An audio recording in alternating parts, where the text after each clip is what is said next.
पर्यावरण प्रदूषण। कल हमने देखा, हमारी बात पर्यावरण प्रदूषण तक आ गई थी। किसी अच्छाई या भलाई के साथ कोई ना कोई बुराई अवश्य जुड़ी होती है या जुड़ जाती है।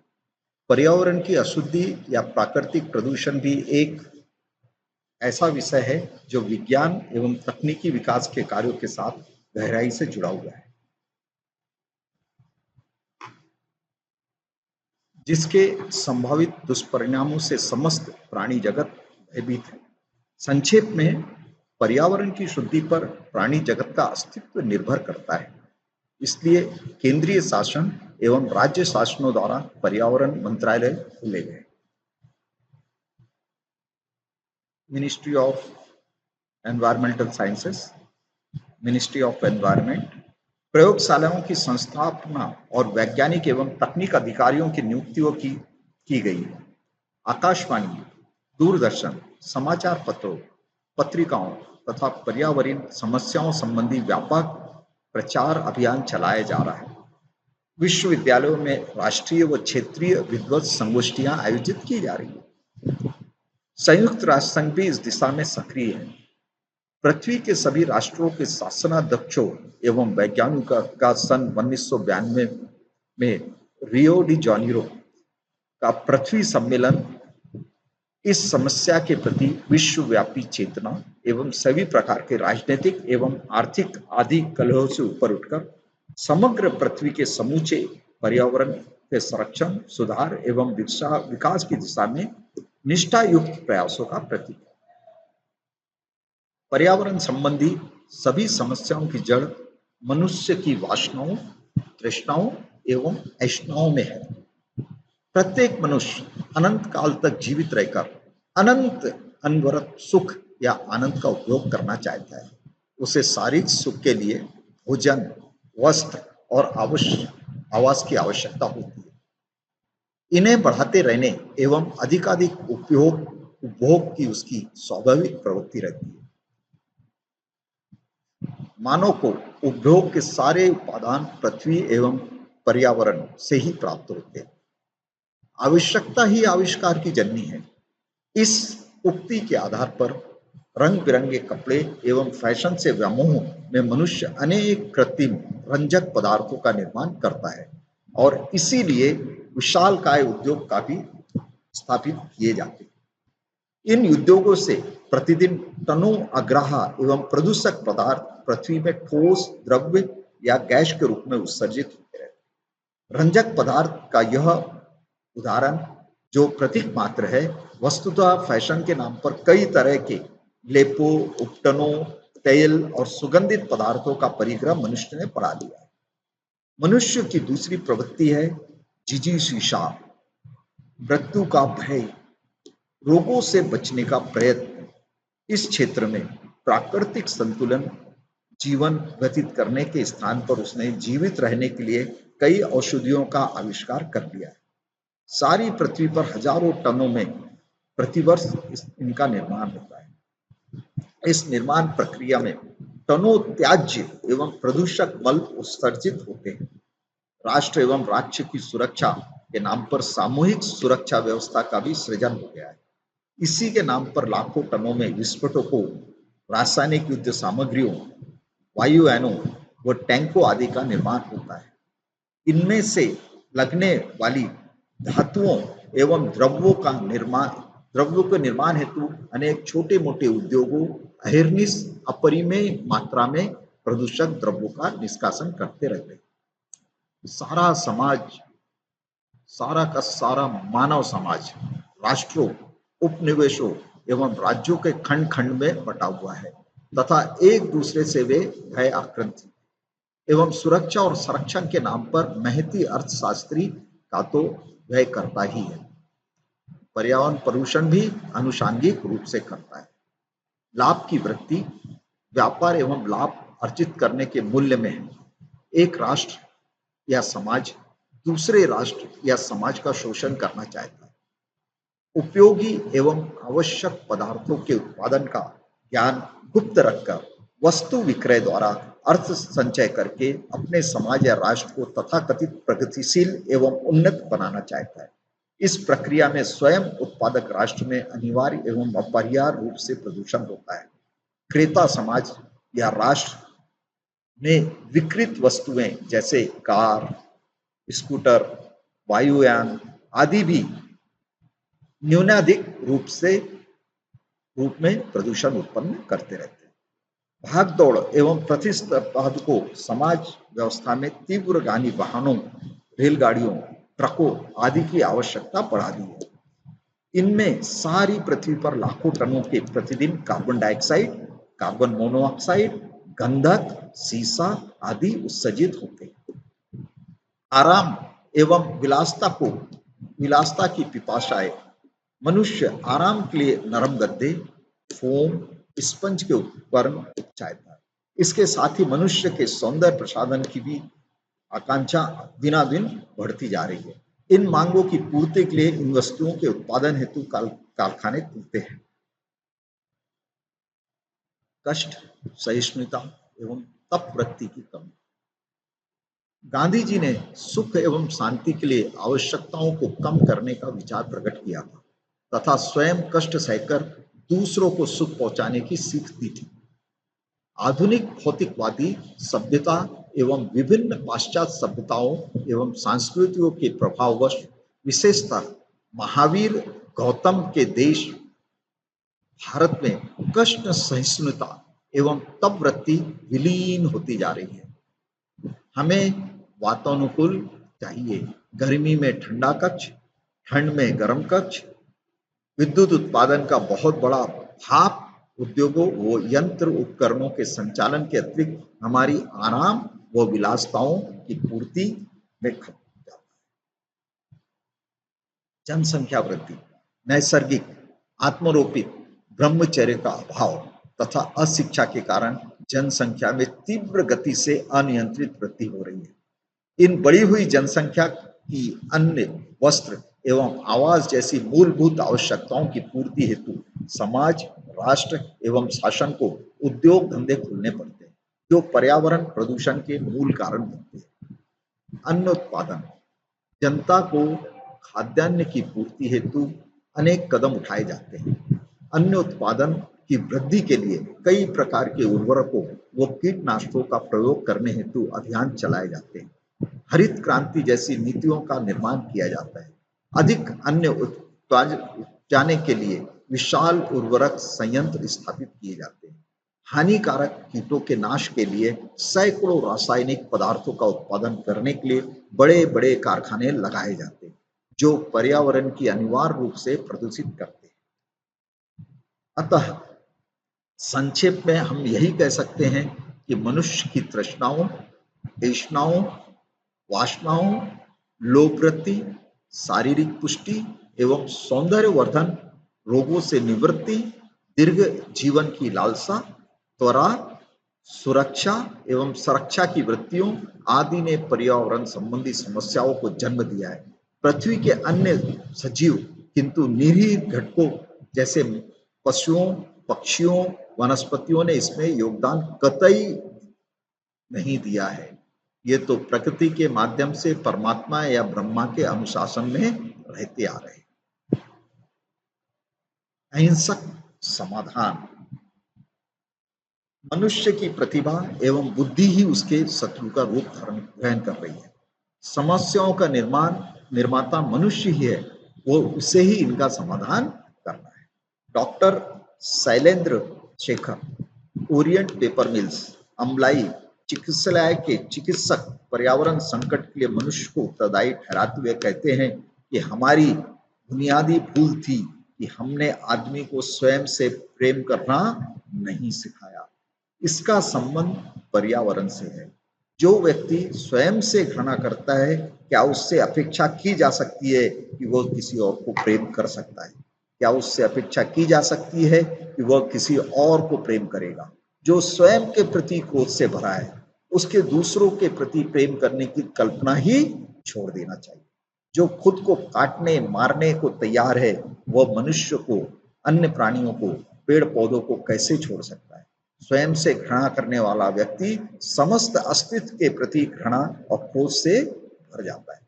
समग्र रूप से मनोभाव रूप मानसिक प्रदूषण से वर्तमान मानव सभ्यता एवं प्रकृति व्यापक एवं गहन रूप से प्रभावित हुई है।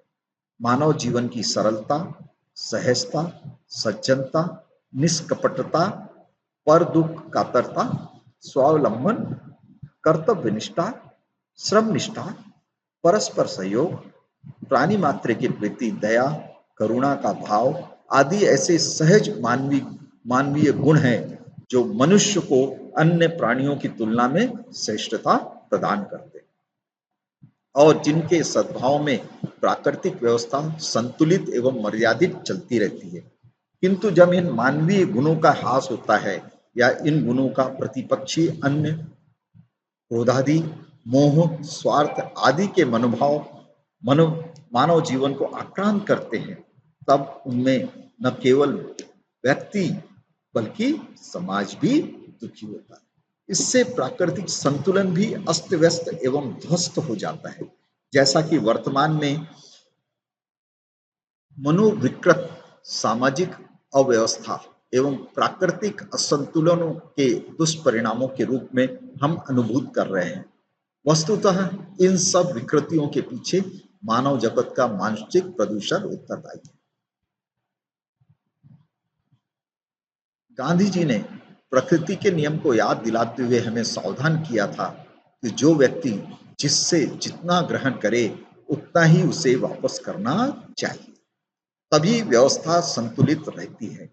किंतु क्रोधादि अशुभ मनोविकार, कर्तव्य विमुखता, स्वार्थी मनोवृत्ति, भ्रष्ट आचरण, अवसरवादिता के रूप में अनार्जित आय को प्राप्त करने की भावना, पदलिप्सा, असीमित इंद्रिय भोग एवं वासना के मनोविकारों से जब व्यक्ति एवं समाज पीड़ित होता है, तब वह प्रकृति के प्रति क्रूर एवं हिंसक होकर उसे प्रशिक्षण लेता है, जिससे पर्यावरण एवं प्राकृतिक संतुलन भंग हो जाता है। अमर्यादित वन विनाश, अनियंत्रित उत्खनन, जलवायु प्रदूषण आदि ही क्रूर नमूने हैं जिनके संभावित दुष्परिणामों से सभी भयभीत। सारांश में हम यही कहना चाहेंगे कि पर्यावरण शुद्धि हेतु यह आवश्यक है कि मानवीय मानसिक प्रदूषण को नियंत्रित, संयमित एवं संतुलित कर उसे जनोपयोगी बनाया जाए। हम जानते हैं कि व्यक्ति एवं समाज की अशुभ प्रवृत्तियों, असदाचार, असंयम को रोकने में राम, कृष्ण, महावीर, बुद्ध, मोहम्मद, ईसा, जरथुस्त्र एवं उनके अनुयायी महर्षियों का महत्वपूर्ण योगदान रहा है, जिन्होंने वैचारिक शुद्धता से व्यक्ति सुधार द्वारा समाज सुधार का वैज्ञानिक प्रयोग किए। अभ्यास हेतु अभ्यास हेतु कुछ प्रश्न हैं जिनको निबंधात्मक रूप से आपको लिखना है। अहिंसक जीवन शैली के प्रमुख घटकों का विवरण दें। अहिंसक जीवन शैली हेतु अहिंसा की साधना की क्या भूमिका है। मांसाहार से मनुष्य किस प्रकार के दुष्परिणाम भोगता है, ये सारा डिस्कशन में आ चुका है। मनुष्य हिंसक व्यवहार क्यों करता है। आधुनिक जीवन शैली में वस्त्रों के साथ किस प्रकार हिंसा जुड़ी हुई है, हम ये सारी चीजें इसमें हम अपने वीडियो में डिस्कस कर चुके हैं। औषधि निर्माण हेतु किस प्रकार की हिंसा होती है। अहिंसक चिकित्सा पद्धति का क्या स्वरूप होना चाहिए और क्यों। उद्योग धंधे व व्यापार का अहिंसा से क्या संबंध हो सकता है। क्या विज्ञान मनुष्य जाति के लिए कल्याणकारी है या सुविधाकारी।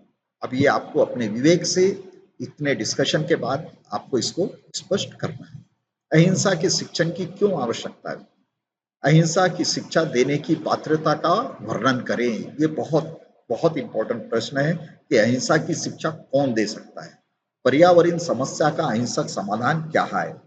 और वैकल्पिक प्रश्न आएंगे जिसमें आपको 3 या 4 उसके उत्तर रहेंगे। आपको एक सही चुनना है, जैसे कि अहिंसक जीवन शैली के लिए आवश्यक तत्व क्या है। सुविधावाद, भोगवाद या सही। तो हमें अहिंसक जीवन शैली के लिए क्या कौन सा आवश्यक तत्व होगा। हम सुविधावाद बनेंगे तो हम अहिंसक नहीं हो सकते। हम भोगवाद बनेंगे तो भी हम अहिंसक नहीं हो सकते। तो हमें संयमित रहना जरूरी है अहिंसक जीवन शैली के लिए। अहिंसा की ओर पहला चरण है, कौन सा पहला चरण है? उद्योग धंधे, पशुपालन या विज्ञान।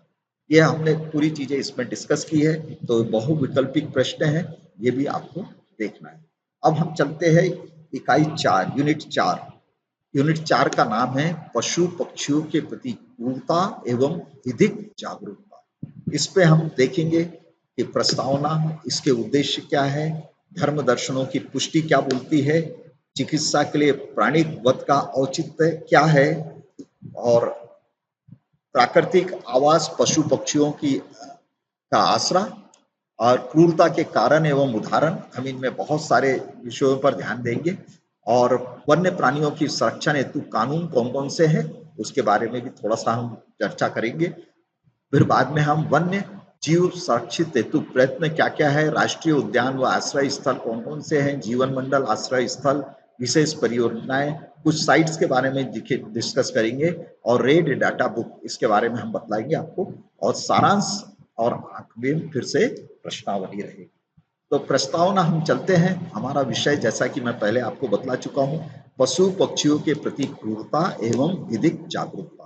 तो इसकी प्रस्तावना में भारतीय धर्म दर्शनों में पशु पक्षी को किसी तरह की क्षति न पहुंचाने को महत्वपूर्ण स्थान दिया गया है। उन्हें भी मनुष्य के समान प्राणवान मानकर स्वयं के समकक्ष स्थान दिया गया है। प्रमुख भारतीय दर्शनों में पुनर्जन्म को मान्यता दी गई है, और यह भी स्वीकार किया गया है कि प्रत्येक मनुष्य कभी ना कभी पशु पक्षी के रूप में जन्म ले चुका है। ये कर्म सिद्धांत है, और कोई ना कोई हम हर योनि में, लगभग ऐसा कहते हैं कि हमने हर योनि में अपना जन्म ले चुके हैं। वर्तमान जीवन में भी वह कोई जघन्य कृत्य करता है तो उसे फिर से पशु पक्षी के रूप में जन्म लेना पड़ सकता है।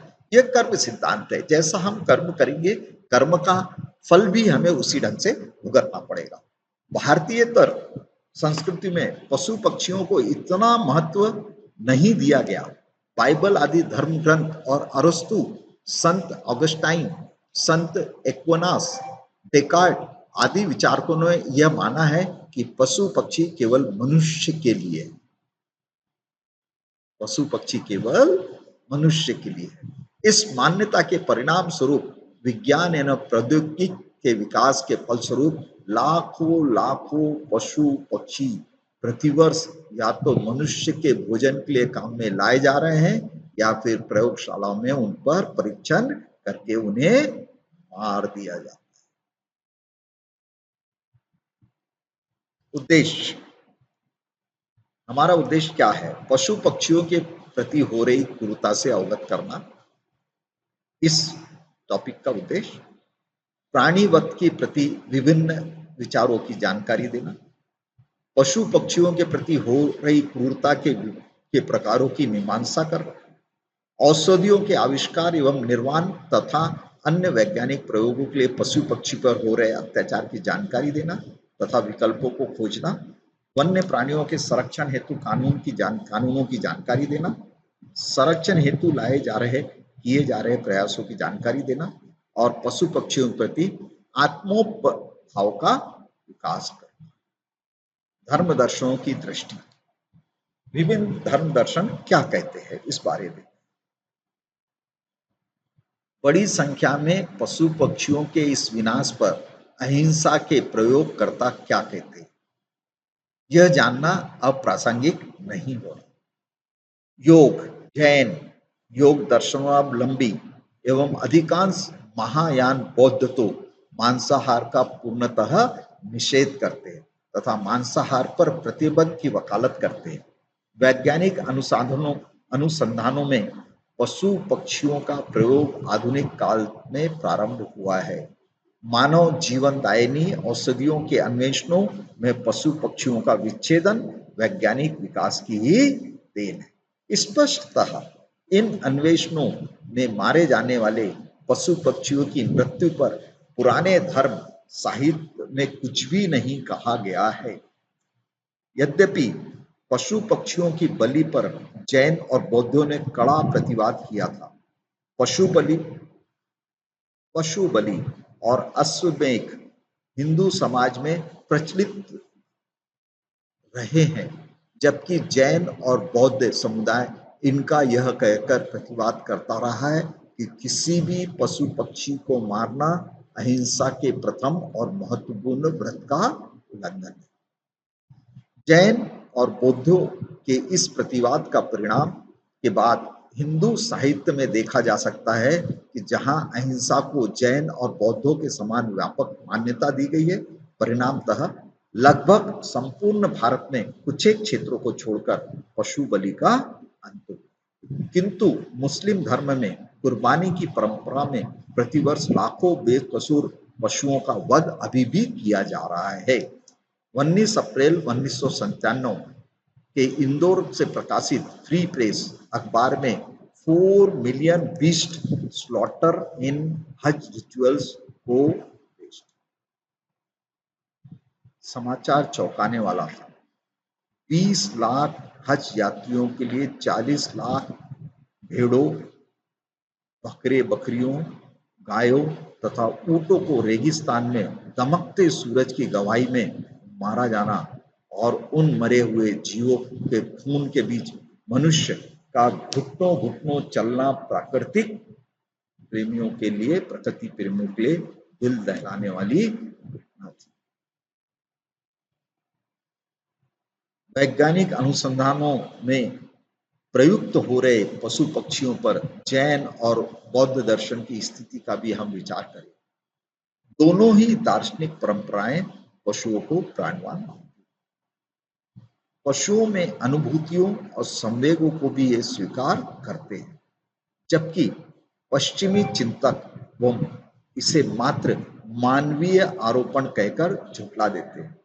अपने कर्मों के अनुकूल विभिन्न योनियों में जन्म मानव सहित सभी पशु पक्षियों का एक व्यापक परिवार का अंग बना देते हैं।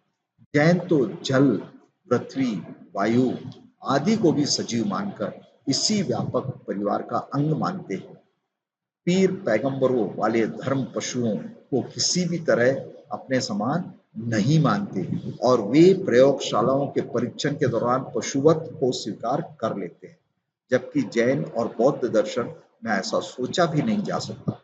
इन दर्शनों की स्पष्ट मान्यता है, मारना एक महादुराचार है जिसके परिणाम स्वरूप भविष्य में दुख भोगना होगा। वर्तमान में किए गए कर्मों का फल भविष्य में मिलेगा। यह विचार समाज में मनुष्य द्वारा किए गए कार्यों के परिणामों से सीधा नहीं जुड़ता। यद्यपि कर्म फल का भय उन्हें उत्तरदायित्व व्यवहार हेतु प्रेरित करता रहता है। कर्म की नवीन व्याख्याएं यह बताती हैं कि एक कार्य का परिणाम केवल उसी व्यक्ति तक सीमित नहीं रहता जो उस कार्य को करता है, उसका परिणाम दूसरों को भी भोगना होता है। उदाहरण के लिए, हत्या के लिए एक दोषी व्यक्ति को कैद की सजा का परिणाम केवल उसे ही नहीं बल्कि उसके पूरे परिवार को भी भोगना पड़ता है। इसी तरह वैज्ञानिकों द्वारा किए गए कार्य भी संपूर्ण समाज को प्रभावित करते हैं। कर्म की यह व्याख्या व्यक्तिगत उत्तरदायित्व को समाप्त नहीं करती, किंतु उस कार्य के सामाजिक आयाम पर भी बल देती है। विज्ञान के उदय से जहां एक और मनुष्य को दुखों से छुटकारा मिला है, वहीं कुछ नए दुखों की सौगात भी उसको मिली है। अर्थात जो हिंसा वैज्ञानिक विकास में हुई, उसके परिणाम की अनुभूति अप्रत्यक्ष व्यापक रूप से आज हम कर रहे हैं। चिकित्सा के लिए प्राणी वध क्या औचित्य है, इस पर हम थोड़ा सा डिस्कस करेंगे, चर्चा करेंगे। यह तर्क दिया जा सकता है कि मनुष्य जीवन को बचाने हेतु औषधियों पर शोध आवश्यक है, अर्थात बीमारियों के विरुद्ध लड़े जाने वाले धर्म युद्ध में पशुओं की बलि उचित हो सकती है। सामान्यतः जैन सिद्धांत इसी कर्म की किसी भी हिंसा को उचित नहीं ठहराता। यद्यपि जैन दर्शन ने सामान्य जन के लिए आत्मरक्षा हिंसा को एक सीमा तक निषिद्ध नहीं किया है, पर ऐसी हिंसा को हिंसा ही माना गया है। एक मध्यम मार्ग पशुओं के संरक्षण हेतु निकाला गया है, जिसके अनुसार दवाइयों के परीक्षण हेतु पशुओं को का अत्यंत सीमित उपयोग तो किया जाता है, किंतु बाद में उनके पुनर्वास और उनको शरण देने की व्यवस्था भी की जाती है। ऐसे कुछ उदाहरण life force the world of Jainism में दिए हैं। बौद्ध दर्शन भी एक सीमा तक वैज्ञानिक प्रयोगों को उपयोगी स्वीकार करता है, परंतु पारमार्थिक दृष्टि से ऐसे किसी भी कार्य को उचित नहीं मानता है। बौद्ध दर्शन के अनुसार न तो वैज्ञानिक, न ही रोगी और न ही पशु अपना स्वतंत्र आत्म स्वभाव रखते हैं। फिर से रिपीट कर रहा हूं, बौद्ध दर्शन के अनुसार न तो वैज्ञानिक, न ही रोगी, न ही पशु अपना स्वतंत्र आत्म स्वभाव रखते हैं। ये सभी ऐसे विभिन्न अंशों के समूह हैं जो उद्भूत होते हैं और मिट जाते हैं। इन सभी को सहयोग की अपेक्षा है, न केवल लंबे जीवन के लिए वरन क्षण भंगुरता के अनुभव के लिए। बौद्ध दर्शन के अनुसार मृत्यु से बचना कोई उच्च गुण नहीं है। जैन दर्शन के समान ही वहां मृत्यु की गुणवत्ता महत्वपूर्ण है, जिसे केवल जीवन को समझकर ही निश्चित किया जा सकता है। जब मृत्यु आ रही हो तो स्वतंत्रता से उसका वर्ण करें, न कि उससे। इस दार्शनिक विवेचना के पश्चात यह प्रश्न अभी भी है कि प्रयोगशालाओं में पशुओं की हत्या के प्रति हमारी क्या दृष्टि होना चाहिए। बौद्ध दर्शन इस प्रश्न के उत्तर के लिए हमारी कुछ सहायता करता है। वहां भी 3 तत्वों पर ध्यान देने की बातें कही गई है। कार्य का अभिप्राय क्या है, उसको करने के साधन क्या है, उस कार्य के परिणाम क्या है। इन तीनों तत्वों पर हम विचार करेंगे तो हम पाएंगे कि पहली श्रेणी में बहुत सी संभावित स्थितियां हैं। इन स्थितियों में से बहुत सी ऐसी स्थितियां हैं जो अनिवार्य नहीं है, उनसे बचा जा सकता है। जैसे हाई स्कूल स्तर पर जीव विज्ञान की कक्षाओं में पशुओं की हत्याएं अनावश्यक है। इसी तरह से प्रसाधन कंपनियों द्वारा उत्पादों के परीक्षण में हो रही हत्याएं भी अनावश्यक हैं।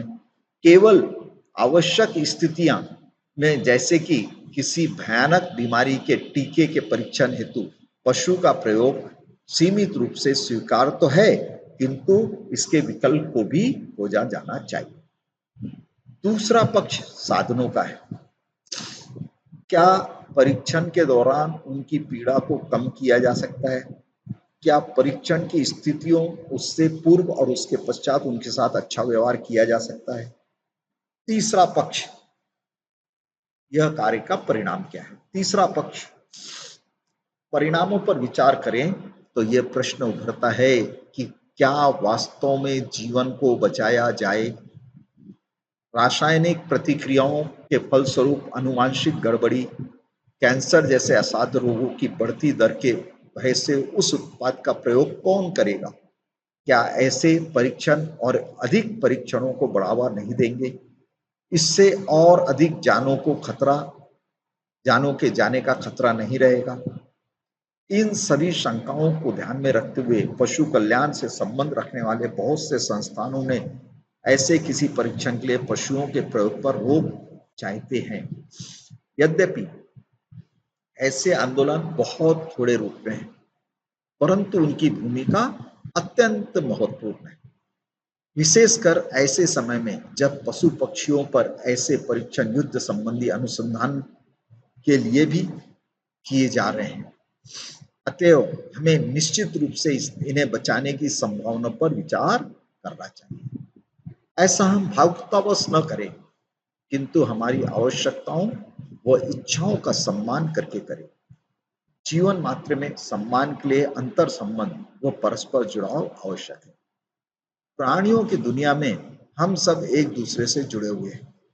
हम स्वयं अपना जीवन बचाना चाहते हैं, दूसरे प्राणी भी ऐसा ही चाहते हैं।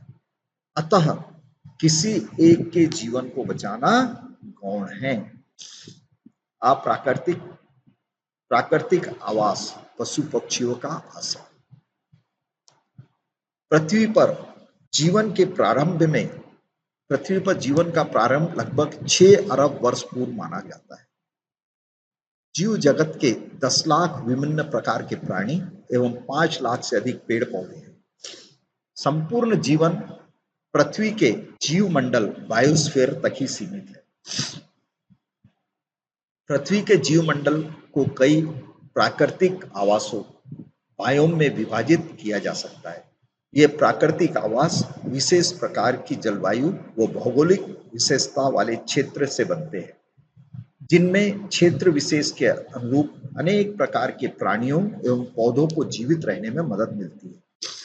प्राकृतिक आवास जीवों को समुदाय से बनता है, जो किसी विशेष जीवन क्षेत्र में एक दूसरे पर प्रभाव डालते हैं। उदाहरणतः उष्ण कटिबंधीय वर्षा वन विविध प्रकार के ऐसे प्राणियों व पौधों को का प्राकृतिक आवास है, जो वर्षा को जन्म देने वाली परिस्थितियों के रहने की आदत। 32.9 करोड़ हेक्टेयर भूमि यानी कि 7,516 किलोमीटर समुद्री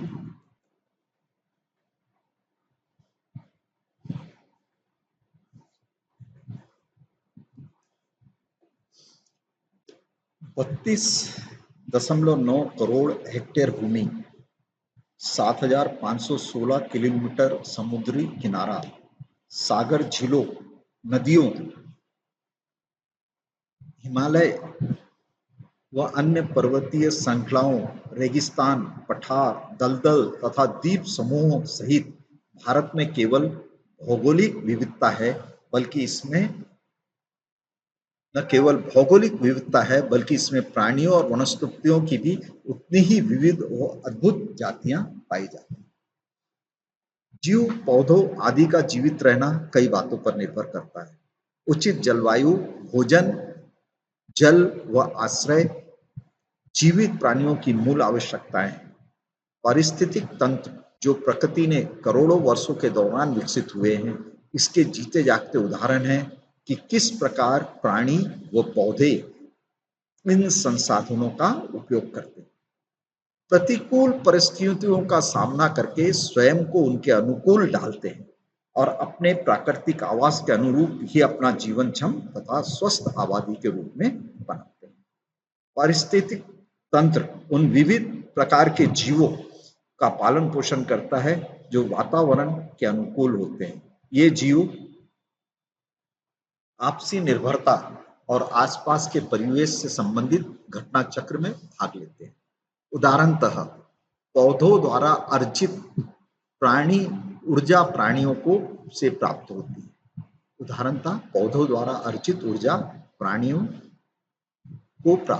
है। पौधे भूमि से पोषक तत्व लेते हैं, जो उनकी मृत्यु या सड़ने गलने के बाद पुनः भूमि में लौट जाते हैं। मृत्यु का स्थान नवजीवन ले लेता है। प्रकृति का यह संतुलन एक ऐसा अबोधगम्य व जटिल प्रदर्शन है जो लाखों वर्षों से वर्ष दर वर्ष चलता आ रहा है। विकास की प्रक्रिया में अधिक उत्तम और बदलते वातावरण के अधिक अनुकूल जीवों को पनपने देने हेतु प्रकृति कई जातियों का विलोपन करती है।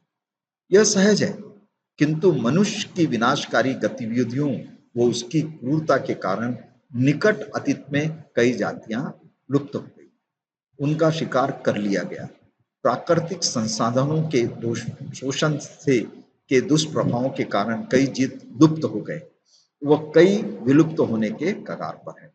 विकास के साथ प्राणियों का ऐसा विनाश और मनोरंजन, फैशन या आवश्यकता के नाम पर पशु पक्षियों के साथ क्रूरता व यातनाएं मनुष्य के ऐसे बर्बर कृत्य हैं जो प्रकृति के सहज स्वाभाविक संतुलन को नष्ट कर देते हैं। इस अध्याय में हमारा विवेच्य पशु पक्षियों के साथ की जा रही मानवीय क्रूरता के प्रकार और क्रूरता के उदाहरण। मनुष्य द्वारा पशु पक्षियों को प्राकृतिक आवास का विनाश। मनुष्य द्वारा स्वयं की बढ़ती जनसंख्या की विकास संबंधी आवश्यकताओं को पूर्ण करने के लिए उसने क्रूरतापूर्वक पशु पक्षियों के प्राकृतिक आवासों को क्रूरतापूर्वक तरीके से तहस नहस एवं नष्ट किया। इन आवासों का विनाश खेती, आवास, चारागाह जैसी आवश्यक पूर्ति के साथ लकड़ी एवं अन्य संसाधनों को प्राप्ति हेतु किया गया। इस विनाश का वन्य जीवों पर प्रतिकूल प्रभाव पड़ा है और एक ऐसा वातावरण नष्ट हो गया है जो उन्हें भोजन, प्रजनन क्षेत्र तथा पक्षियों के घोंसले बनाकर अपने बच्चों का पालन करने जैसी सुविधाएं प्रदान करता है। वन्य प्राणियों के पास ऐसी स्थिति में इसके सिवाय अन्य कोई विकल्प नहीं रह जाता। या तो वे नवीन परिस्थितियों के अनुकूल बने पलायन कर जाएं या नष्ट हो जाएं। पशु पक्षियों की इस क्रूर वास्तविकता के साथ मनुष्य का यह स्पष्ट कर देता है कि सभ्यताएं वनों से प्रारंभ होकर रेगिस्तान में समाप्त। भारत में 752.3 लाख हेक्टेयर भूमि को वन क्षेत्र घोषित किया गया है। इसमें से 406.1 लाख हेक्टेयर आरक्षित वन, 215.1 लाख हेक्टेयर सुरक्षित वन, 111.63 लाख हेक्टेयर गैर वर्गीकृत एवं अन्य तरह से वर्गीकृत वन है। इन सबके बावजूद भारत में विश्व के मात्र 2% वन हैं, जबकि विश्व की पशु संख्या का लगभग 13%। इस वनीय क्षेत्र में निरंतर कमी आ रही है। चंडीगढ़, दिल्ली, पौंडीचेरी, लक्षद्वीप, हरियाणा आदि में उनके कुल क्षेत्रफल का अति नगण्य क्षेत्र वन है, जबकि पंजाब, हरियाणा, जम्मू कश्मीर, पश्चिम बंगाल, बिहार, राजस्थान के कुछ क्षेत्र का मामूली प्रतिशत ही वन्य क्षेत्र है। स्पष्टतः यह परिलक्षित होता है कि जनसंख्या के घनत्व के बढ़ने के साथ वनीय क्षेत्र कम होता चला जाता है और पशु पक्षियों के इस प्राकृतिक आवास के नष्ट हो जाने से उनकी प्रजातियों व उनकी संख्या में निरंतर कमी आती रहती है। भारत में बाघ, सोहन चिड़िया, सुनहरी गरुड़, बतख, काश्मीरी बारहसिंगे, कस्तूरी मृग, जंगली भैंसे, घड़ियाल, राजहंस, सफेद चीते एवं बब्बर शेर, सफेद हाथी, सफेद कौवे आदि वन्य जीवों की प्रजातियां या तो लुप्त हो गई हैं या वे विलुप्ति के कगार पर हैं। भोजन, वस्त्र एवं मनोरंजन हेतु शिकार।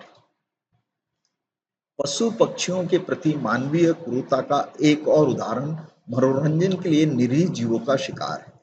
मनोरंजन, भोजन, फर, खाल, सींग, दांत आदि के लिए मानवीय लिप्सा ने वन्य जीवों का क्रूरतापूर्वक शिकार कर उनके जीवन के लिए गंभीर संकट उत्पन्न कर दिया। भारत में चीतों का इतना अधिक शिकार किया गया है कि वह लुप्त प्राय हो गया। जानवरों की खाल के उपयोग के व्यामोहों ने बाघ, तेंदुओं, हिरन, किसिमकेट, मगरमच्छ, सांप एवं सुंदर पंखों वाले बहुत से पंछी की क्रूरता के शिकार हुए। हाथी दांत के लिए हाथियों का शिकार तथा सींग के लिए गैंडे का शिकार उनके अस्तित्व को संकट में डाल रहा है। राजा महाराजाओं के समय की आखेट की प्रवृत्ति आज भी देखने को मिलती है। इस आखेट का उद्देश्य मात्र मनोरंजन होता है। इसका ताजा चर्चित उदाहरण प्रसिद्ध सिने अभिनेता सलमान खान द्वारा जोधपुर के आसपास के क्षेत्रों में हिरणों का शिकार के रूप में देखने को मिला। मनोरंजन के लिए क्रूरताएं विशेष कितने वेश बदलकर समाज में प्रविष्ट हो गई, उनका कोई बृहत लेखा जोखा हमारे पास नहीं है। घुड़दौड़, सांडों व मुर्गों की लड़ाई आदि में इन पशुओं को जो यातनाएं दी जाती हैं उनकी हम कल्पना भी नहीं कर सकते। मांसाहार की लालसा पशुओं के विरुद्ध मानव क्रूरता के जीवंत दास्तान है। 8 मार्च 1997 को दैनिक नवभारत पत्र में एक शीर्षक मुझे कल काटा जाएगा, आप आमंत्रित हैं, राजधानी के मांस विक्रेताओं द्वारा नृशंसता की इंतहा, मानवीय क्रूरता की पराकाष्ठा को दिखाने वाला एक समाचार था। पुराने भोपाल की सड़कों पर एक निरीह ऊंट को इस बैनर के साथ घुमाया गया जाना कि उसे कल काटा जाएगा, अतः उसके मांस के चटखारों के लिए लोग मांस विक्रेता तक पहुंचे। यह मांसाहार प्रेमियों की बर्बर, असभ्य, वहसी, अशिष्ट विज्ञप्ति थी। जो पशु शुद्ध शाकाहारी है, जो हमारे लिए अपना खून पसीना एक करता है, उसे स्वाद के लिए टुकड़े टुकड़े कर अपने पेट में डालना वहशियत की हद हो सकती है। यह समाचार पत्र मात्र एक ऊँट का ही नहीं, वरन हमारे सांस्कृतिक, सामाजिक, आर्थिक व नैतिक नैतिक अस्तित्व का ही है। भोजन एवं व्यावसायिक जरूरतों को पूरा करने के हेतु हम कृषि जैसे शब्दों को उस समय इसकी सांस्कृतिक गरिमा से सर्वथा अपदस्थ कर देते हैं, जब हम कत्तल खानों को इंजीनियरिंग फार्मिंग, फिश फार्मिंग अथवा टाइगर फार्मिंग की संज्ञा देते हैं। कत्ल के लिए की जा रही मछली, अंडे या बाघ की खेती को हम ऐसे शब्दों के माया जाल द्वारा अपनी क्रूरता को ढकने का प्रयास करते हैं। समाचार एजेंसी यूएनआई ने 18 सितंबर 1996 को प्रसारित एक समाचार में पाकिस्तान के दैनिक समाचार पत्रों के हवाले से बताया गया है कि बेनजीर भुट्टो ने अपने देश के लोगों के बारे में कहा था, हम सब भेड़ियों की तरह हैं, हम गोश्त के बहुत शौकीन हैं, हम इतना धड़ल्ले से मांसाहार करते हैं कि हमारा पेट जानवरों का कब्रिस्तान बन गया है। शाकाहार क्रांति के जनवरी 1997 के अंक के अनुसार चीन में हजारों बिल्लियों को जीवित उबाला जाता है ताकि उन्हें महंगे रेस्तराओं में खाने पीने के अमीर शौकीनों को परोसा जा सके। यह एक अत्यंत अकल्पनीय क्रूरतापूर्ण दृश्य होता है। शाकाहार क्रांति के ही अक्टूबर 1996 के संपादकीय में उल्लेख है कि कीट विज्ञानियों एक सम्मेलन में 15 किस्म के कीट व्यंजनों को परोसा गया। कीटकों को लेकर जो अनुसंधान हो रहे हैं, उनसे यह लगता है कि पूरी दुनिया में कीट व्यंजनों को स्वीकृति मिल जाएगी। इस तरह वस्त्र आदि के लिए रेशम के कीड़ों की खेती तथा बाघ, सांप आदि की खालों का प्रयोग कर फर का कोट आदि ने लाखों पशु पक्षियों की मनुष्य की क्रूरता का शिकार बनाया गया। अब ऐसा भी होता जा रहा है। क्लोनिंग मानव क्रूरता का एक और उदाहरण। क्लोनिंग का विचार परिस्थितियों की विनाश का बेचूक नुस्खा है। श्रेष्ठ वर्गीय प्राणी की अनुकृतियां तैयार करने का यही तर्क है कि जिसने विविधता को नष्ट कर उन एकल प्रजातियों के उत्पादन का मार्ग प्रशस्त किया है जो व्याधि व दबाव में झेलने में असमर्थ होते हैं। क्लोनिंग से यह स्पष्ट है कि मनुष्य अब सृष्टिकर्ता की भूमिका में आ रहा है। जैन आगम आयारों में यह कहा गया है कि किसी भी एक प्राणी की हत्या अन्य प्राणियों व स्वयं की भी हत्या है। पशुओं की क्लोनिंग ने मानव की क्लोनिंग के रास्ते खोल दिए हैं और इससे समस्त परिस्थितिकाय संतुलन के सामने एक गंभीर संकट खड़ा हो जाएगा। वंदना शिवा ने इस पर टिप्पणी करते हुए लिखा था, वास्तविकता यह है कि ये प्रौद्योगिकियां मादा की प्रजनन क्षमताओं को पूरी तरह उन चंद आदमियों के हाथों में सौंप देती हैं जो पूंजी और प्रौद्योगिकी को नियंत्रित करते हैं। हमारी जिज्ञासा भविष्य में कैसा क्रूर लेगी, इस सोच के लिए वर्तमान में हमारे पास समय ही नहीं है। फैशन, सुख सुविधाएं एवं पशु पक्षियों के प्रति क्रूरता। फैशन एवं सुख सुविधाओं में वृद्धि के लिए मनुष्य की क्रूरता पशु पक्षियों के प्रति दिनों दिन बढ़ रही है। अंगोरा वस्त्र खरगोश अथवा बकरियों की ताज से बनाया जाने वाला वस्त्र है। इस तरह सहसूत वाले साले तिब्बती मृग के ऊन से बनाई जाती है। इन ऊन की प्राप्ति के लिए इन मृगों का शिकार किया जाता है। ऐसे एक मृग से लगभग 150 ग्राम ऊन प्राप्त होती है। इसी तरह फर के वस्त्रों के लिए मिंक, खरगोश आदि मुलायम पशुओं की खालें, उनकी रोएं परिधान बनाने के काम में आते हैं। फीदर पिलोज में नरम पंखों के लिए जीव की हत्या की जाती है। इसी तरह रेशमी वस्त्रों का रेशम कीट द्वारा आत्मरक्षा हेतु निर्मित कुकून खोल को उबालकर बनाया जाता है। एक वर्ग सेंटीमीटर रेशमी वस्त्र के निर्माण में 7 रेशम कीटों के प्राण चले जाते हैं। लगभग 347 ग्राम वजनी रेशमी साड़ी में 3,462 रेशमी कीट मौत घाट उतार दी जाती। रेशम उत्पादन की संपूर्ण क्रिया ही हिंसक एवं क्रूर है। खिलौने, चूड़ियां, इयररिंग्स आदि के लिए आवश्यक हाथी दांत को हाथियों के शिकार द्वारा प्राप्त किया जाता है। शटल कॉक के पंखों के लिए बतख, चमड़े की वस्तुओं के लिए सांप, मगरमच्छ आदि की हत्या, लाख की चूड़ियां एवं आभूषणों के लिए असंख्य कीड़ों की हत्या, वर्क बनाने के लिए गाय भैंस की ताजा नर्म आंतों का इस्तेमाल आदि पशु पक्षियों के प्रति क्रूरता के उदाहरण हैं। सौंदर्य प्रसाधनों के साधनों से सुंदर लगने की लालसा पूर्ति लाखों जीवों की हिंसा द्वारा होती है। शेविंग क्रीम एवं श्रृंगार प्रसाधनों में बनाने में लार्ड का उपयोग किया जाता है। सुअर, भेड़ व मवेशी के इर्द गिर्द लिपटी वसा को लार्ड कहते हैं। त्वचा क्रीमों के लिए पशुओं के गर्भाशय से निकाले गए प्लेसेंटा का उपयोग होता है। श्रृंगार प्रसाधन के साधनों में mink oil, elastin, oestrogen, carminic acid, chitin, collagen, cystine, fish liver oil आदि का उपयोग होता है। इन पशु उत्पादनों के लिए लाखों प्राणी मानव क्रूरता का शिकार होते हैं।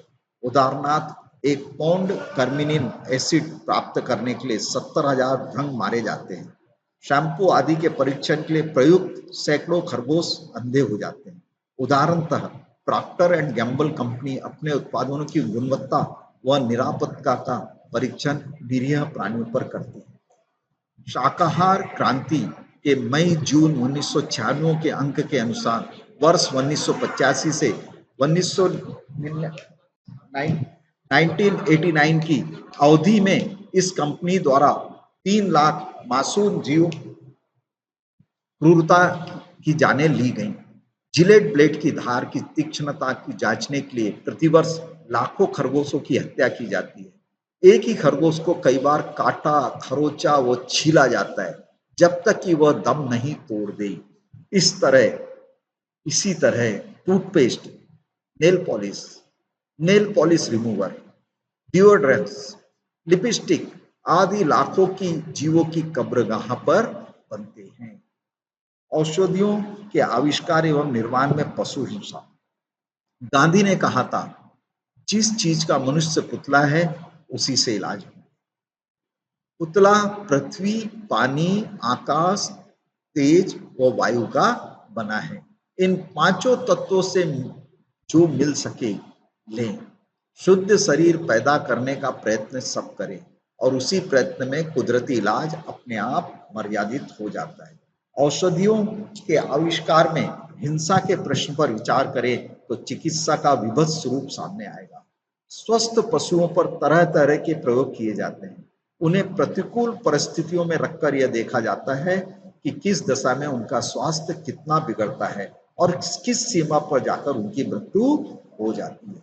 पशुओं को दवाइयों से बीमार बनाकर उन्हें भिन्न भिन्न दवाइयां देकर यह देखा जाता है कि किस औषधि का उन पर क्या प्रभाव पड़ता है, कितने समय में वे रोग मुक्त हो जाते हैं अथवा उनके प्राण चले जाते हैं। ऐसे प्रयोगों के आधार पर आविष्कारकर्ता यह निष्कर्ष निकालते हैं कि कौन सी औषधि किस प्रकार के रोगों के लिए हितकर हो सकती है।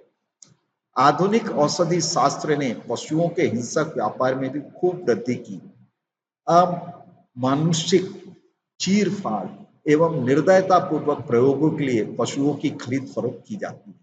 उदाहरणार्थ, भारत अमेरिका को बड़ी संख्या में बंदरों का निर्यात करता है। दवाइयों में पशुओं की चर्बी, रक्त आदि का प्रयोग होता है। इनकी प्राप्ति के लिए पशुओं को अकाल मृत्यु का सामना करना पड़ता है।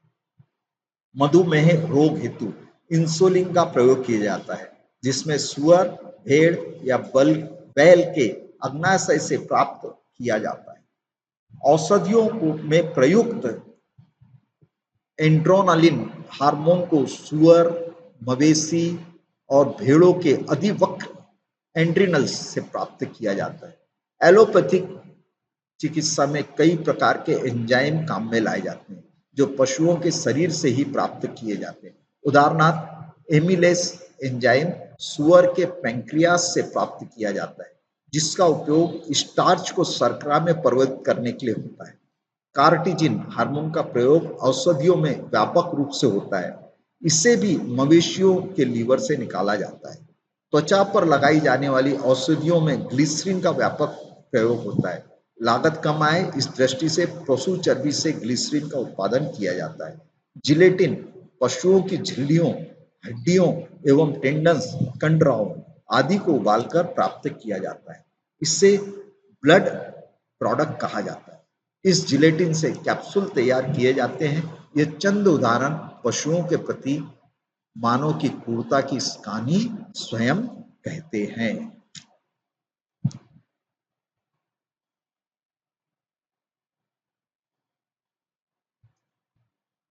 फिल्में और पशु अत्याचार। जिन फिल्मों में पशुओं पर फिल्माए जाते हैं, उनमें प्रयोग लाए जा रहे पशु पक्षी के साथ अत्यंत क्रूरतापूर्ण व्यवहार किया जाता है। यह क्रूरता मनुष्य के मनोरंजन के निमित्त की जाती है। उदाहरणार्थ फिल्म में घोड़ों को जमीन पर गिरते हुए दिखाया जाता है, जिसके फलस्वरूप उसका एक पैर टूट जाता है और उसे गोली मार दी जाती है। नृत्य में मगन युगल के चारों ओर उड़ रहे कबूतरों के पंख बांध दिए जाते हैं तथा एक निश्चित ऊंचाई से उन्हें गिराया जाता है और परिणाम स्वरूप प्राय उनकी मौत हो जाती है। एक सांप को गर्म सड़क पर चलने के लिए बाध्य किया जाता है, जिसके परिणाम स्वरूप वो झुलस झुलस कर दम तोड़ देता है। वो दूसरे दृश्य में सांप का इस्तेमाल किया जाता है। नायक को जिस बाघ का बहादुरी से मुकाबला करते हुए दिखाया जाता है, उसके मुंह को बिना एनेस्थीसिया के सी दिया जाता है और उसकी किड्नियों को दवा से गंभीर क्षति पहुंचाई जाती है। फिल्मों में मानव पात्रों के घाव मारधार बनावटी होते हैं, जबकि प्रयुक्त पक्षियों का खून असली खून बहता है। जब किसी घोड़े को गिराया जाता है या किसी पक्षी को गोली मारी जाती है या घोड़े को चाबुक मारा जाता है, तो यह विशेष प्रभाव की तकनीक के जरिए नहीं होते, वरन वास्तविक होते। अभिनेत्री जिस एम्बेरियम से टकराकर बेहोश होने का नाटक करती है, उस एम्बेरियम के टूटने पर सभी मछलियों को अपनी जान कुर्बान कर देनी होती है। इस प्रकार हमारा मनोरंजन इन निरीह पशुओं पक्षियों की जान की कीमत पर होता है। भारत में वन्य पशुओं के संरक्षण हेतु कानून। भारत में वन्य पशुओं की संरक्षण हेतु प्राचीन काल से ही नियम और कानून बनाए जाते रहे। प्राचीनतम संहिताबद्ध कानून जो कि वन्य जीवों तथा पर्यावरण की सुरक्षा हेतु लगभग 3री शताब्दी ईसा पूर्व में निर्मित किया गया था। सम्राट अशोक द्वारा लागू किया गया, परंतु प्रथम कानून जो वन्य जीवों की सुरक्षा हेतु निर्मित कानूनों का अग्रदूत बना 1887 में अंग्रेजों द्वारा लागू किया गया, उसे वन्य पक्षी संरक्षण कानून 1887 नाम दिया गया। इस कानून की कमियों को दूर करने के लिए 1912 में ब्रिटिश सरकार द्वारा वन्य पक्षी तथा पशु संरक्षण अधिनियम 1912 पारित किया गया। इस कानून को वन्य पक्षी एवं पशु संरक्षण संशोधन अधिनियम 1935 द्वारा संशोधित किया गया। स्वतंत्रता प्राप्ति के पश्चात संविधान सभा ने संविधान के प्रारूप में वन्य पक्षियों तथा पशुओं के संरक्षण को राज्य सूची में स्थान दिया गया तथा राज्य विधानसभा को इस विषय पर कानून निर्मित करने का अधिकार दिया गया। वन्य जीवों के संरक्षण के संबंध में प्रथम विस्तृत कानून जो कि संसद द्वारा पारित किया गया, उसे 9 सितंबर 1972 को राष्ट्रपति की स्वीकृति प्राप्त हुई। वन्य जीव संरक्षण कानून 1972 के नाम से जाना गया। इस अधिनियम के बाद अनेक संशोधन किए गए तथा वन्य प्राणियों की सुरक्षा हेतु अन्य प्रयत्न भी किए गए, जिनका विस्तृत विवेचन यहाँ पर दिया गया जा रहा है। भारतीय वन्य प्राणी सुरक्षा अधिनियम 1972 यह एक व्यापक केंद्रीय कानून है, जिसके अंतर्गत पक्षी, सरीसृप, उभयचर, कीट, इत्यादि वन्य प्राणियों और विशेषकर संकटग्रस्त जातियों को कानूनी सुरक्षा प्रदान की गई। इनमें राष्ट्रीय उद्यानों और वन्य प्राणी अभयारण्यों की स्थापना, वन्य प्राणियों पक्षियों के उत्पादों और ट्राफियों के व्यवसाय का उचित नियंत्रण भी शामिल है। इस अधिनियम के अंतर्गत दुर्लभ और संकटग्रस्त जातियों की 5 सूचियां हैं जिन्हें पूर्ण रूप से सुरक्षा प्रदान की जाना चाहिए। साथ ही शिकार की विशेष जातियां भी सूची में दी गई हैं जिन्हें निश्चित सुरक्षा की आवश्यकता है। इसके लिए विशेष परिस्थितियों में लाइसेंस दिया जा सकता है। अधिनियम की धारा 9 के अंतर्गत उन सभी वन्य प्राणियों का शिकार वर्जित है जिनका अधिनियम की सूची 1, 2, 3 और 4 में उल्लेख किया गया है।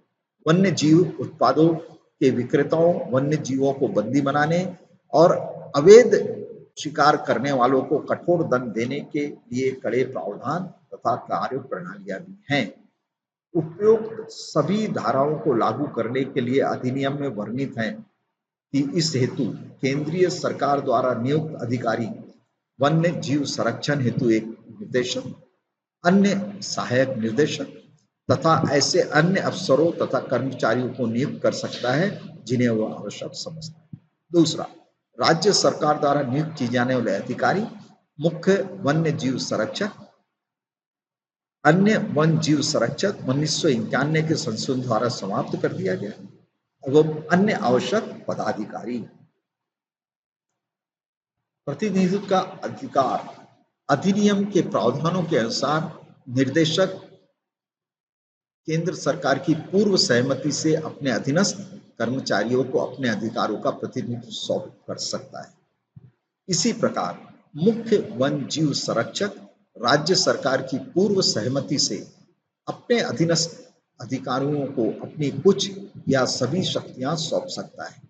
इस अधिनियम में समय समय पर अनेक संशोधन किए गए हैं जिनमें से वन्य प्राणियों को अधिक सुरक्षा प्रदान की गई है और कानून का उल्लंघन करने वालों पर सख्त सजा तथा अधिनियम के उल्लंघन की घटनाओं के खिलाफ लोगों को सीधे मुकदमा करने की इजाजत दी गई। इन संशोधनों का विचार निम्नलिखित है। वन्य जीव संरक्षण संशोधन अधिनियम 1982, वन्य जीव संरक्षण संशोधन अधिनियम 1986, वन्य जीव संरक्षण संशोधन अधिनियम 1991, वन्य जीव संरक्षण संशोधन अधिनियम 1993। संशोधन का 42वां संविधान का 42वां संशोधन अधिनियम 1976। इस संशोधन के द्वारा राज्य के नीति निदेशक के तत्वों में अनुच्छेद 48 क को जोड़ा गया। इस संशोधन के अनुसार राज्य देश के पर्यावरण की सुरक्षा तथा उसमें सुधार करने का और वन्य तथा अन्य जीवों को रक्षा करने का प्रयास करेगा। इसी संशोधन के द्वारा नागरिक के मूल कर्तव्य भी निर्धारित किए गए। अनुच्छेद 51 क 6 के अनुसार नागरिकों का यह कर्तव्य है कि वे प्राकृतिक पर्यावरण जिसके अंतर्गत वन, झील, नदी और वन्य जीव हैं की रक्षा करे, उनका संवर्धन करे तथा प्राणियों मात्र के लिए दया का भाव रखे। इसी संदर्भ में 1983 में राष्ट्रीय वन जीव संरक्षण क्रियान्वयन योजना का भी श्री गणेश किया गया। वन्य जीव संरक्षण हेतु वन्य जीव संरक्षण निदेशालय तथा भारतीय वन्य जीव संस्थान देहरादून से 2 मुख्य केंद्रीय अभिकरण स्थापित किए गए जो क्रियान्वयन योजना को निर्धारित व संचालित करने का कार्य करें। वन्य जीव संरक्षित क्षेत्र में वृद्धि हेतु प्रयत्न। इस हेतु राज्यों, केंद्र शासित प्रदेशों तथा गैर सरकारी अभिकरणों का सहयोग लिया जा रहा है। इस योजना के तहत राष्ट्रीय उद्यानों, अभयारण्यों और संरक्षण के योग्य अन्य क्षेत्रों का सर्वेक्षण। 2. वन्य जीव शरण स्थलों के लिए प्रबंध योजनाएं तैयार करना। 3. राष्ट्रीय वन नीति की समीक्षा। 4. वन्य जीव संरक्षण अधिनियम की समीक्षा एवं आवश्यक संशोधन। 5. संरक्षित प्रजनन एवं पुनर्वास कार्यक्रमों का निर्माण आदि कार्य प्रारंभ किए गए हैं। राष्ट्रीय उद्यान व आश्रय स्थलों की स्थापना। इस समय देश में 412 sanctuary, 70 geological park, 19 national park जो कि कुल वन क्षेत्र का 10% अथवा 75,763 वर्ग किलोमीटर है। राजस्थान में 4 राष्ट्रीय उद्यान, 25 अभयारण्य तथा 35 सेंचुरी खोली गई।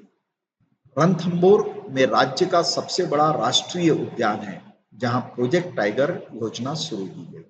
सरिस्का राष्ट्रीय उद्यान में बाघ बचाओ परियोजना प्रारंभ की गई। भरतपुर के पास केवलादेव घाना राष्ट्रीय पक्षी उद्यान है। यहाँ दिसंबर मास में साइबेरिया, ताशकंद, मंगोलिया, नेपाल तथा जर्मनी से विदेशी पक्षी आकर रहते हैं। जैसलमेर तथा बाड़मेर जिलों का बहुत बड़ा राष्ट्रीय मरु उद्यान है। यहाँ गोडावन पक्षी को बचाने का प्रयत्न किया जा रहा है। इसके अतिरिक्त असम में काजीरंगा, अरुणाचल प्रदेश में नामदाफा, मणिपुर में केबुल, उत्तरांचल में जिम कॉर्बेट, दुधवा तथा कस्तूरी मृग राष्ट्रीय अभयारण्य है। पश्चिम बंगाल का सुंदरवन राष्ट्रीय उद्यान बाघ संरक्षण के कार्य में संलग्न है। जीवमंडल आश्रय स्थलों की स्थापना। यह परिकल्पना यूनेस्को की मनुष्य और जीवमंडल परियोजना के अंतर्गत साकार हुई। इसके प्रमुख उद्देश्य हैं पौधों, पक्षियों और सूक्ष्म जीवों की विविधता और अखंडता का संरक्षण करना, परिस्थिति संरक्षण और वातावरण के अन्य पक्षों पर अनुसंधान को प्रोत्साहित करना, शिक्षा, जागृति और परीक्षण के लिए सुविधाएं प्रदान करना। भारत में जीवमंडल आश्रय स्थलों की स्थापना के लिए 14 आदर्श पारिस्थितिक तंत्रों का चुनाव किया जा चुका है, जिनमें से 7 की स्थापना की जा चुकी है तथा अन्य निर्माणाधीन है। विशेष परियोजनाओं का संचालन। बाघ परियोजना 1 अप्रैल 1973 को बाघों की आबादी के संरक्षण हेतु इस परियोजना का सूत्रपात किया गया। गिर सिंह परियोजना, एशियाई सिंहों का यह अंतिम प्राकृतिक आवास गुजरात का गिर फॉरेस्ट जिसे हम कहते हैं, 1972 में राज्य सरकार ने केंद्रीय सरकार की सहायता से इस आश्रय स्थल के प्रबंध की योजना बनाई तथा उसे क्रियान्वित किया। हिमालयी कस्तूरी मृग परियोजना, कस्तूरी मृगों के संरक्षण हेतु यह परियोजना उत्तरांचल के केदारनाथ अभयारण्य से प्रारंभ की गई। मणिपुर थामिन परियोजना 1977 में इस जाति की सुरक्षा के लिए संरक्षण उपाय प्रारंभ किए गए। हांगुल परियोजना, हांगुल हिरन अथवा कश्मीर स्टैग के संरक्षण के लिए राज्य सरकार ने 1970 में यह परियोजना आरंभ की। इन परियोजनाओं के अतिरिक्त मगर प्रजनन परियोजना, हाथी परियोजना आदि की भी प्राणियों की संरक्षण हेतु बनाई गई। कुछ साइट्स हैं और रेड डाटा बुक के बारे में भी हम अगली वीडियो में हम जानेंगे। तब तक के लिए मैं ये कहूँगा कि जो साइट्स है वन्य प्राणियों और पेड़ पौधों के संकटग्रस्त जातियों के अंतर्राष्ट्रीय व्यापार उपसंधि साइट्स 1975 में लागू की गई। इसके बारे में हम और डिटेल में अगली वीडियो में जानेंगे। तब तक के लिए धन्यवाद। जय जिनेन्द्र।